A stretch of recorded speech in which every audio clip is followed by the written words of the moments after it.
Hello friends. दोस्तों, आज मैं आपसे उस विषय पे बात करूंगा जिस पे मुझसे काफी सारे लोग कई सवाल पूछते हैं। दोस्तों, मैं बात कर रहा हूं म्यूचुअल फंड्स की। बहुत सारे लोग मुझे फोन करके पूछते हैं, सर कौन सा म्यूचुअल फंड खरीदें, कौन से म्यूचुअल फंड के थ्रू निवेश करें। और सबको मैं एक ही जवाब देता हूं कि मुझे बहुत ही वाहियात जो है वो लगता है म्यूचुअल फंड के द्वारा निवेश करना। हाँ, जहां पर मेरे पास में कोई अवसर ही नहीं है, जैसे चाइनीज मार्केट में मुझे इन्वेस्ट करना है या सिल्वर या गोल्ड माइनिंग कंपनीज में करना है, तो मेरे पास में कोई ऑप्शन नहीं है म्यूचुअल फंड के बगैर, यानी म्यूचुअल फंड के थ्रू ही जाना पड़ेगा।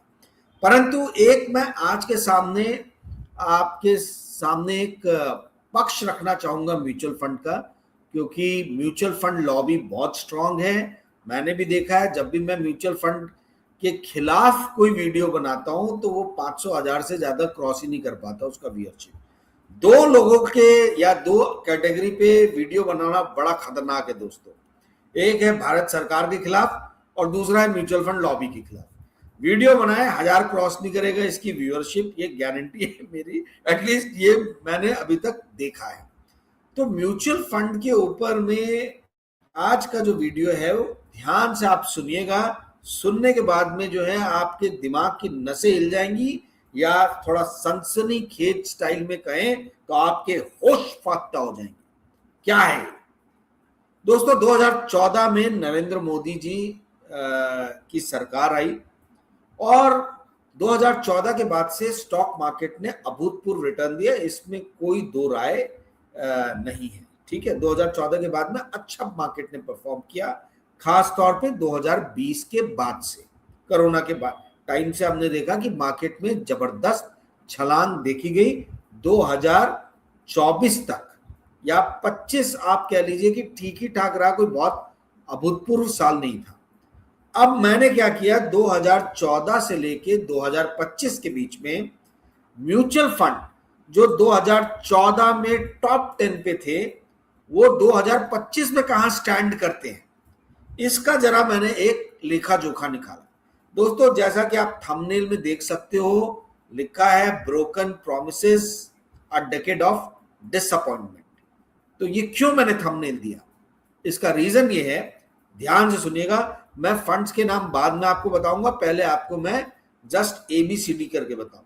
जो टॉप पे फंड था, मान लीजिए फंड ए जो 2014 में टॉप पे था, वो फंड 2025 तक आते आते, ठीक है, ना पहले नंबर पे था ना पहले 10 नंबर पे था। इनफैक्ट आप लोगों की जानकारी के लिए बता दूं कि ये जो टॉप के 10 फंड थे परफॉर्मेंस वाइज 2014 में, इनमें से एक भी स्कीम, फंड यानी जब मैं कहूं तो आप स्कीम समझिएगा, ठीक है, एक भी स्कीम जो है, म्यूचुअल फंड की स्कीम जो है, जो 2014 में टॉप 10 में थी, एक भी स्कीम 2025 में टॉप 10 में नहीं है।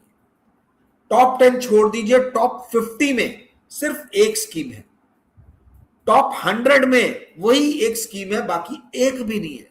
टॉप 150 में भी ये नहीं है, टॉप 200 में जो है जाके फिर और एक आ जा रही है।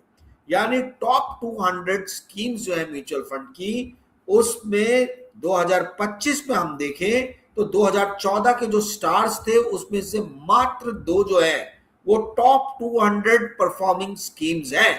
ध्यान से सुनिए, बोलते ना म्यूचुअल फंड वाले कि लंबे समय के लिए निवेश कीजिए, म्यूचुअल फंड सही है, प्राइस क्यों देखना, एडवर्टीजमेंट जो है तमाम तरीके की है, पर आप स्कीम्स ध्यान से सुनिए।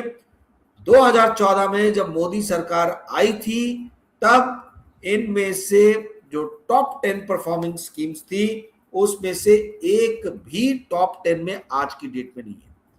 जो नंबर 1 पे स्कीम थी, 2025 के एंडिंग में उस स्कीम की रैंकिंग हो गई 270, 270। जो नंबर 2 पे स्कीम थी उसकी रैंकिंग हो गई 208। जो नंबर 3 पे स्कीम थी उसकी रैंकिंग आज मतलब 2025 के एंडिंग पे आई है 229। ईयर एंड कंपैरिजन किया है, इसलिए मैं मंथ के हिसाब से नहीं बता पा रहा हूं आपको। चौथे नंबर पे जो स्कीम आई है थी 2014 में, उसकी 2025 में रैंकिंग है 221। 5वें नंबर पे जो स्कीम थी 2014 में, उसकी रैंकिंग 2025 में है 266, 266। 7वें नंबर पे जो स्कीम थी 2014 में, उसकी रैंकिंग 2025 में है 182। 8वें नंबर की स्कीम, 7वें नंबर की स्कीम 231वें पायदान पे है। 8वें नंबर की 2025 के एंडिंग में 273वें पायदान पे है। 9वें नंबर की जो स्कीम थी वो 143rd रैंक पे रही है 2025 में। और जो 10वीं स्कीम थी जो नंबर 10 पे थी 2014 में, आज वो यानी 2025 के एंडिंग में वो स्कीम 14th रैंक यानी 14वें नंबर पे थी। तो जो सबसे नीचे था टॉप 10 में, वही ले दे के जो है वो 14वें नंबर पे है। बाकी सब जो है वो 150 के पीछे चले गए, या आप कह लीजिए कि एक को हटा दे तो बाकी 8 स्कीम जो है जो टॉप में थी वो उनकी 200-250 के पीछे की रैंकिंग है। तो क्या आपने इन स्कीम्स में इन्वेस्ट करके जो है पैसा बनाया, कि आपने जो अपॉर्चुनिटीज थी उनको मिस की? दोस्तों मैं बार बार बोलता हूं, इन्वेस्टमेंट जो है पैटर्न्स देख के किया जाता है। पैटर्न कहां पे? जो पैटर्न आपको दिखता है उसके हिसाब से निवेश करना चाहिए। जैसे कि मैंने मई के महीने में बोला था कि सिल्वर पे मैं बहुत बुलिश हो रहा हूं और सिल्वर के प्राइसेस में आग लग गई। आपको याद होगा अक्टूबर नवंबर में मैंने बोला था कि मैं कॉपर पे बहुत ज्यादा बुलिश हो रहा हूं। आप पुराने वीडियोस जाके इस चैनल के देख सकते हैं, और वही हुआ। कॉपर के प्राइसेस में आग लगी। फिर मैंने बोला कॉपर ऊपर गया तो अल्युमिनियम बढ़ेगा, और अब आप देखिए कि अल्युमिनियम ने पिछले महीने के इसी महीने की शुरुआत में ऑल टाइम हाई बनाया। उसके स्टॉक्स भी जबरदस्त रिटर्न दे रहे हैं। तो ये जो रहता है ये पैटर्न रहता है। यदि पैटर्न आप स्पॉट करके इन्वेस्ट कर पाए तो आपको कोई म्यूचुअल फंड या किसी म्यूचुअल फंड की जरूरत नहीं है। ओके, पैटर्न कैसे प्रिडिक्ट करना है, मेरे फ्री वीडियोस देखते रहिए। फ्री वीडियोस में मैं बताता ही हूं आपको। महीने में सिर्फ एक पेड वीडियो बनाता हूं, बाकी सारे वीडियोस मेरे फ्री ही है। और फ्री वीडियोस में बहुत सारी जानकारी मिलती है। आप में से जो लोग इल्जाम लगाते हैं कि भाई मैं 1,500 रुपए देके ही जानकारी देता हूं, ऐसा नहीं है। आप इसका मतलब है फ्री वीडियोस ध्यान से देखते नहीं है। दोस्तों पेड वीडियो पे मैं एक बात बता दूं, 11 मई को जो पेड वीडियो आने वाला था मेरा, वो किसी कारणवश एक हफ्ते मैंने आगे बढ़ा दिया है, पोस्टपोन कर दिया है। अब वो 18 मई को आएगा। तो आप लोग ध्यान से ये चीज को नोट कर लीजिए। 11 मई वाला वीडियो 18 मई को जो है वो ब्रॉडकास्ट होगा। दोस्तों अब ये फंड्स के नाम भी बता दूं मैं। जो नंबर 1 पे था 2014 में, वो था एसबीआई स्मॉल कैप। उस साल में उसने 110% का रिटर्न दिया था। 2025 में इसका रिटर्न था -4%, -4%। और 2014 में 110% का रिटर्न दिया था। नंबर 2 पे जो था सुंदरम स्मॉल कैप, इसका 2014 का रिटर्न था 108%। और इस साल का यानी 2025 का इसका रिटर्न रहा है +2%। ठीक है। तीसरे नंबर पे था डीएसपी स्मॉल कैप, जिसने 101% का रिटर्न दिया था 2014 में, और उसका रिटर्न 2025 में मात्र 0.7% रहा है। 0.7%। तो जो लोग बैठे रहे 2014 से लेके 2025 तक, मुझे नहीं मालूम कितना उन्होंने पैसा बनाया, क्योंकि मैंने बिटवीन द ईयर्स एनालिसिस नहीं किया। बट 2014 में जब मोदी जी आए थे, वो जो टॉप 10 फंड्स उस साल थे, उनका 2025 में क्या हासिल हुआ, ये जब मैंने निकाला तो मेरे तो होश फाख्ता हो गए। क्योंकि मैंने देखा कि भैया ये तो टॉप 250 स्कीम्स में भी जो है इनका नंबर नहीं आ रहा है, एक या दो को छोड़ के। तो क्या म्यूचुअल फंड सही है? इस चीज पे आपको गौर फरमाने की, ध्यान देने की जरूरत है। इसके अलावा जो मैंने दूसरे फंड्स की बात की, फ्रैंकलिन स्मॉल कैप फंड था जिसका रिटर्न 89% था 2014 में, उसका रिटर्न नेगेटिव आया है, -6% 2000 आपके 25 के एंडिंग में। फिर उसके बाद में आईसीआईसीआई मिड कैप था जो लास्ट नंबर 10 था, जो मैंने आपको बोला कि भाई ये फंड जो है ये टॉप 20 में यही बचा है जो 2014 में था, जो यहाँ है। उसका रिटर्न +10% आया है जब 2025 में, जबकि 2014 में इसका रिटर्न 86.9% था, ठीक है। उसके अलावा Canara Robeco large and mid cap fund था, Nippon India small cap fund था, यूटीआई मिड कैप था, फ्रैंकलिन स्मॉल कैप बताया मैंने, कोटक मिड कैप था। तो ये सारे फंड्स थे जिन्होंने बहुत ही अभूतपूर्व परफॉर्मेंस किया था 2014 में, परंतु 2025 में आते आते इनका उतना ही निराशाजनक परफॉर्मेंस हो गया, ठीक है। अब एक और सवाल जो आपके बहुत सारे लोग मुझसे पूछते हैं मैसेज द्वारा, फोन द्वारा, कि भाई इंडियन मार्केट परफॉर्म नहीं कर रहा, वही south Korean market, Taiwan market, Japanese market क्यों अच्छा परफॉर्म कर रहे हैं। दोस्तों इस पे मैंने एक पहले भी वीडियो बनाया था, परंतु संक्षेप में मैं बता दूं, दुख की बात यह है कि भारत में आज की डेट में जो विश्व में पैटर्न चल रहा है इन्वेस्टमेंट करके अच्छे रिटर्न हासिल करने का, उस पैटर्न पे आधारित भारत में कोई लिस्टेड कंपनीज ही नहीं है। अब ये क्या है? ये है मेमोरी चिप्स बनाने वाली कंपनी। है क्या कोई इंडिया में मेमोरी चिप्स बनाने वाली पब्लिक लिस्टेड कंपनी? यदि होगी तो मुझे अवश्य आप कमेंट बॉक्स में बताइएगा। सेमीकंडक्टर कंपनीज हैं आर्टिफिशियल इंटेलिजेंस की, जिनको हाइपर स्केलर भी कहा जा रहा है, फेसबुक यानी मेटा, अमेजॉन है ना, आपके गूगल, अल्फाबेट यानी इस टाइप की, माइक्रोसॉफ्ट टाइप की जो कंपनीज हैं, इस टाइप की भी इंडिया में कोई कंपनी नहीं है। ना ही कोरियन कंपनी जैसे सैमसंग इलेक्ट्रॉनिक्स है या एसके हाइंस हुआ। दोस्तों आपको मैं बता दूं, इसी हफ्ते सैमसंग इलेक्ट्रॉनिक्स जो है वो $1 ट्रिलियन के, आप कह लीजिए कि उसमें आ गया, मार्केट कैप जो है वो $1 ट्रिलियन का इसका पहुंच गया है, क्रॉस कर गया है। बहुत ही कम वर्ल्ड में कंपनी है, 10 से 15 कंपनीज ऐसी होंगी जिनका मार्केट कैप $1 ट्रिलियन के ऊपर है। उसमें सैमसंग इलेक्ट्रॉनिक्स का शुमार जो है वो इसी हफ्ते हुआ। आप में से पूछते हैं लोग कि भाई कोरियन मार्केट ऊपर क्यों जा रहा है? अरे कोरियन मार्केट में कंपनीज जो है वो artificial intelligence, memory chip, semiconductor, इस पे काम करने वाली कंपनीज है। ताइवान में जो कंपनीज है इस पे काम करने वाली कंपनीज है। इनफैक्ट वर्ल्ड की जो सबसे बड़ी आप कह लीजिए कि चिप मैन्युफैक्चरर है टीएसएमसी, ताइवान सेमीकंडक्टर कॉर्पोरेशन, वो कंपनी $2 ट्रिलियन से ज्यादा का जो है उसका मार्केट कैप था कुछ दिन पहले, लेटेस्ट मैंने चेक नहीं किया। तो यहां पे इस टाइप की कंपनीज हैं जो इनोवेटिव फील्ड में है और जो फील्ड को आज की डेट में इन्वेस्टर्स बहुत हाई अर्निंग मल्टीपल्स दे रहे हैं, उनसे बहुत ज्यादा अपेक्षा है आने वाले दिनों में अच्छा परफॉर्म करने की। तो जैसा कि मैंने आपको बताया, कोरिया में सैमसंग इलेक्ट्रॉनिक्स है, हैनवा एरोस्पेस करके कंपनी है, आप देखिए उसका रिटर्न जबरदस्त छप्पड़ फाड़ रिटर्न दिया है उसने। इसी तरीके से एसके हाइंस जो है, एसके ने भी बहुत जबरदस्त रिटर्न दिया, 150% जो है सिर्फ शुरू के 4 महीने में उसने रिटर्न दे दिया है। टीएसएमसी मैंने आपको बता ही दिया, ताइवान में वो एक तरफा जो है ताइवान के मार्केट को खींच रहा है। इसी तरीके से जापान का मार्केट 1990 से लेके 2023 तक बिल्कुल नहीं चला, परंतु पिछले 2 साल से जबरदस्त रूप से जो है जापानीज मार्केट रिटर्न दे रहा है। तो मैं ये जापान, ताइवान, कोरिया के मार्केट की बात क्यों कर रहा हूं? क्योंकि दोस्तों क्या है, पूंजी जो है, कैपिटल जो है वो चलायमान है, गतिशील है, वो फ्लो होता है, वो कहीं रुकता नहीं है, वो हमेशा चलता हुआ आपको मिलेगा। तो इन्वेस्टर्स क्या कर रहे हैं, वो इंडिया जैसे मार्केट में माल बेच रहे हैं और कोरियन मार्केट, ताइवानीज मार्केट, आपका जापानीज मार्केट, यहां पे जो है वो स्टेक्स ले रहे हैं।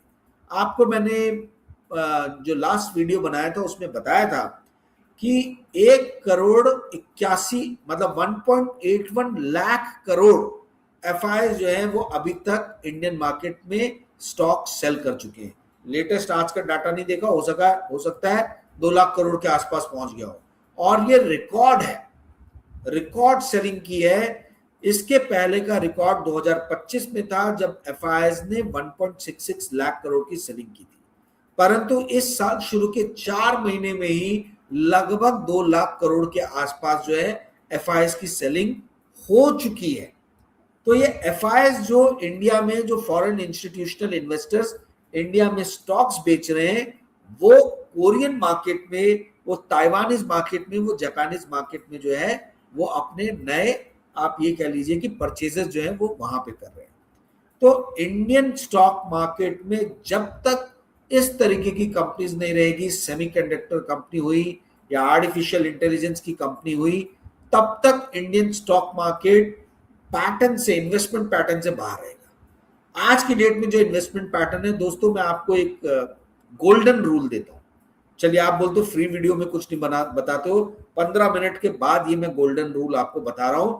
जो भी 15 मिनट तक ये वीडियो देखेगा उसी को ये पता चल पाएगा क्या है ये गोल्डन रूल।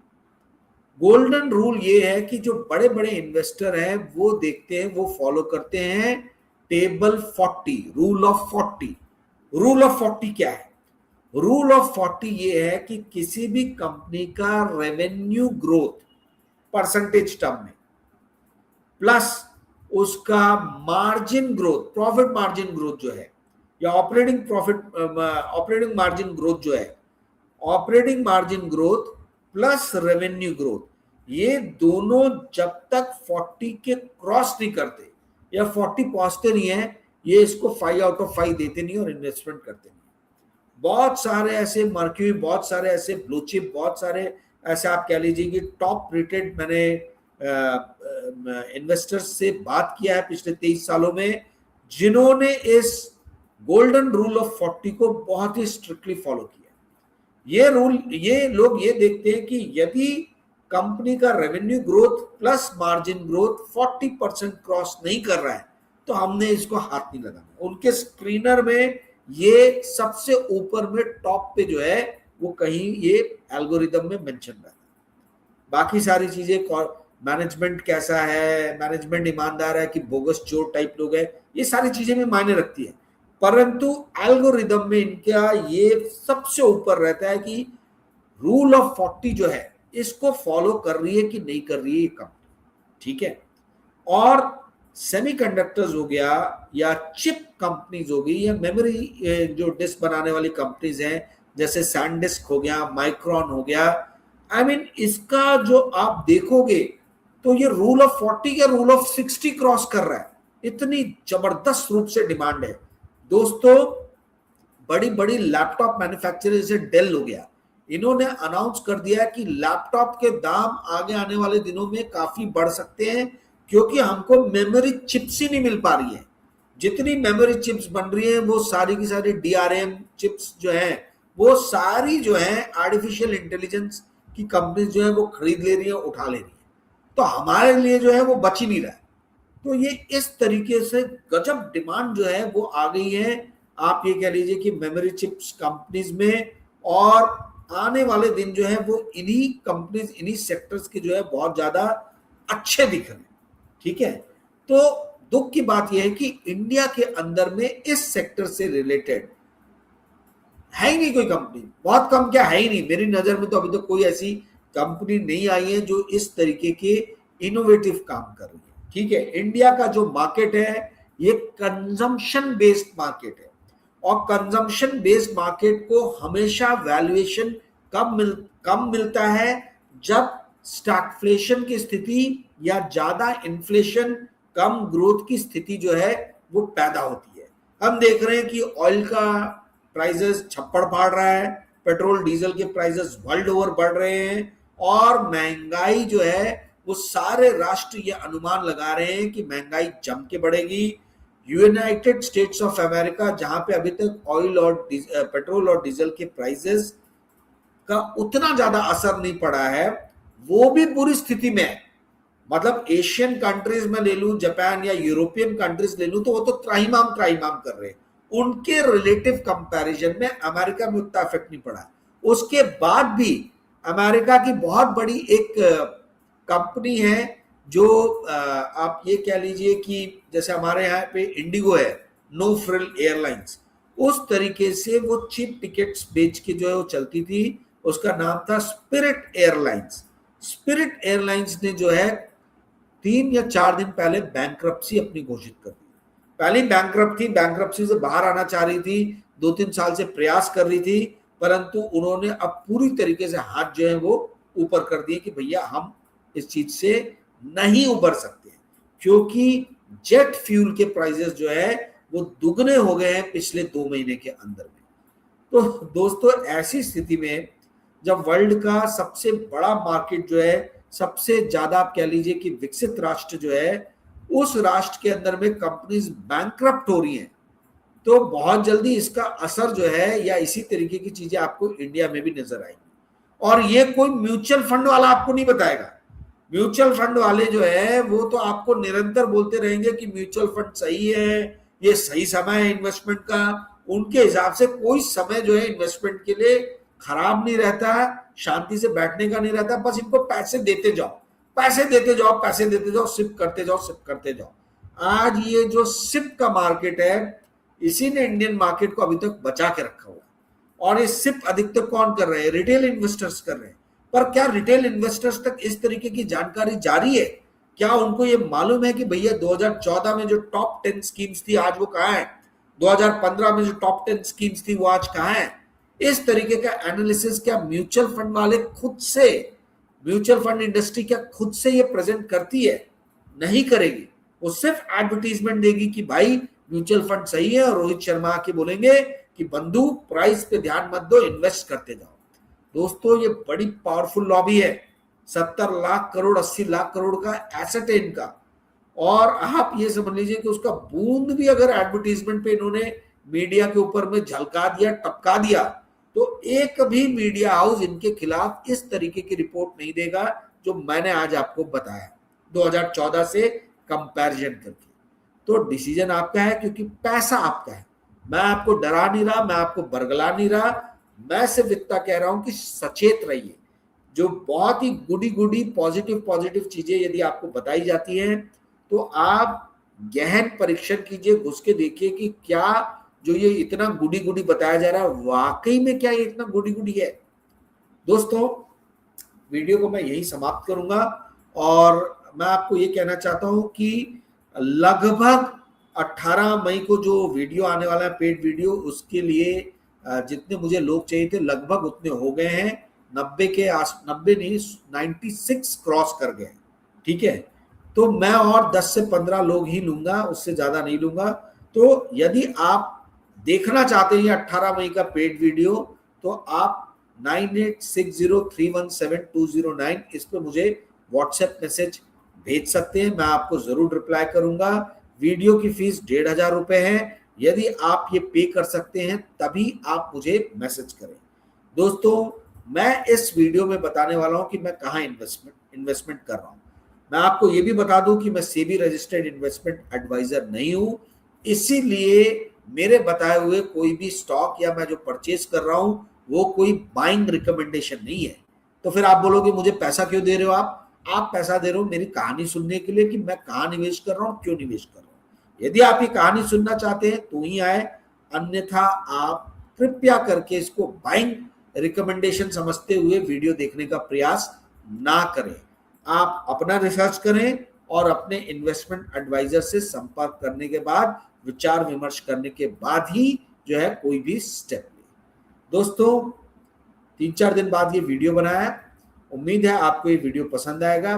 पसंद यदि आए तो कृपया करके अपने मित्रों और फैमिलीज के साथ में इस वीडियो को शेयर कीजिएगा और उनको ये चैनल सब्सक्राइब करने के लिए कहिएगा। Thank you friends, good night, bye.